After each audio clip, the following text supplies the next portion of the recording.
ಹಾಗಾಗಿ ದಯವಿಟ್ಟು ಸಬ್ಸ್ಕ್ರೈಬ್ ಮಾಡಿಕೊಳ್ಳಿ. ಯುರೋಪ್ನಲ್ಲಿ ಅಶ್ಲೀಲ ವಿಡಿಯೋ ಅತ್ಯಾಚಾರ ಆರೋಪ ಹೊತ್ತಿರುವ ಪ್ರಜ್ವಲ್ ರೇವಣ್ಣ ಓಡಾಡ್ತಾ ಇರುವ ಬಗ್ಗೆ ಖಚಿತ ಮಾಹಿತಿ ಸಿಕ್ಕಿದ್ದಂತೆ ಮಾಹಿತಿ. ಮುಖ ತೋರಿಸದೆ ಕಾರಲ್ಲಿ ಪ್ರಜ್ವಲ್ ರೇವಣ್ಣ ಸುತ್ತಾಟ ನಡೆಸುತ್ತಿದ್ದಾರೆ ಅನ್ನೋ ಸುಳಿವು SITಗೆ ಸಿಕ್ಕಿದ್ದಂತೆ. ಪ್ರಮುಖವಾಗಿ ಯುರೋಪ್ನ ಹಂಗೇರಿ ಸಿಟಿಯಲ್ಲಿ ಪ್ರಜ್ವಲ್ ರೇವಣ್ಣ ಓಡಾಡ್ತಿದ್ದಾರೆ ಅಂತ ಗೊತ್ತಾಗಿದೆ. ಈಗಾಗಲೇ ಭಾರತ ಯುರೋಪ್ ಮಧ್ಯೆ MLAT ಮೂಲಕ ತನಿಖೆ ನಡೆಯುತ್ತಿದೆ.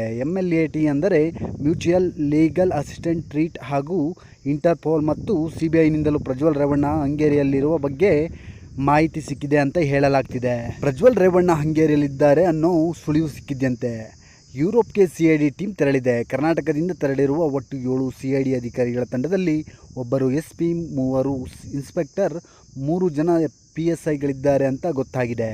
ಒಟ್ಟು 7 ಅಧಿಕಾರಿಗಳಿಂದ ಪ್ರಜ್ವಲ್ ರೇವಣ್ಣರನ್ನು ವಿದೇಶಕ್ಕೆ ವಶಕ್ಕೆ ಪಡೆದು ಬಂಧಿಸಿ ಕರೆತರಲು ಎಲ್ಲ ಸರ್ಕಸ್ ಕೂಡ ಶುರುವಾಗಿದೆ.